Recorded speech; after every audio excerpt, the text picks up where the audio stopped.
ഹരി ഓം. ശ്രീമദ് ഭഗവത്ഗീത അധ്യായം 2 ശ്ലോകം 5. ഗുരുന ഹത്വാ ഹി മഹാനുഭാവാൻ ശ്രേയോ ഭോക്തും ഭക്ഷ്യമപീഹ ലോകേ ഹദ്വാർത്ഥകാമാംസ്തു ഗുരുനിഹൈവ ഭുഞ്ജീയ ഭോഗാൻ രുതിരപ്രദിഗ്ധാൻ. ശ്രീഹരേ നമഃ. ഗുരുക്കന്മാരെ അഹത്വ ഹനിക്കാതെ, മഹാനുഭാവൻ മഹാശയരായ, ശ്രേയ കൂടുതൽ നല്ലതാണ്, ഭോക്തും അനുഭവിക്കുന്നത്, ഭൈഷ്യം അപി ഭിക്ഷാന്നത്തെയും, ഇഹലോക ഈ ലോകത്തിൽ, അർത്ഥകാമാൻ ധനമോഹികളായിരിക്കുന്നു, ഗുരുനിവഹൈവ ഗുരുക്കന്മാരെ കൊന്നിട്ട്, ഭഞ്ജീയ ഭോഗാൻ ലോകസുഖങ്ങൾ അനുഭവിക്കാം, രുതിരപ്രദിഗ്ധാൻ അവരുടെ രക്തം പുരണ്ട.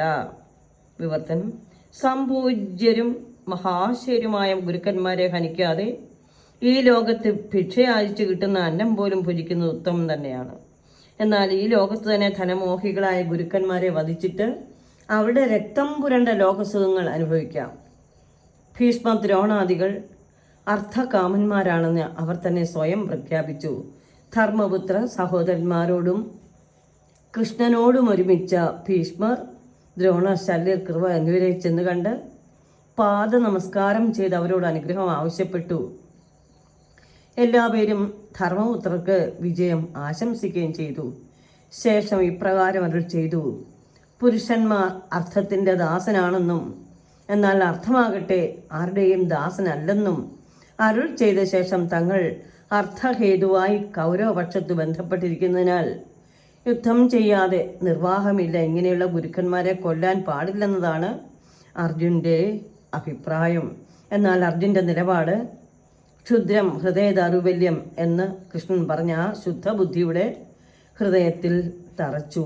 തൻ്റെ ഉറച്ച നിശ്ചയത്തിനെതിരായുള്ള കൃഷ്ണന്റെ ഉദ്ദേശം വ്യക്തമായി മനസ്സിലാക്കുവാൻ അർജുനൻ കൃഷ്ണനെ അഭയം പ്രാപിച്ചു. കർമ്മമണ്ഡലങ്ങൾ ഇത്യാദി സന്ദർഭങ്ങളിൽ ഈശ്വരനെയോ സത്യബുദ്ധികളായ ഗുരുക്കന്മാരെയോ ശരണം പ്രാപിക്കുക എന്നത് ദേവവർഗത്തിന്റെ അടിസ്ഥാന സ്വഭാവമാണ്.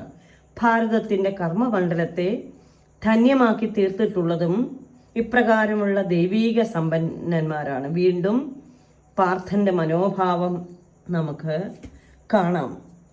ഭഗവാൻ ഓരോ സമയവും പാർത്ഥനെ ഉപദേശങ്ങളിലൂടെ ദിവ്യാമൃത വചനങ്ങളാൽ പ്രബുദ്ധനാക്കുന്നു. സർവം ശ്രീകൃഷ്ണ അർപ്പണമസ്തു. ഹരി ഓം.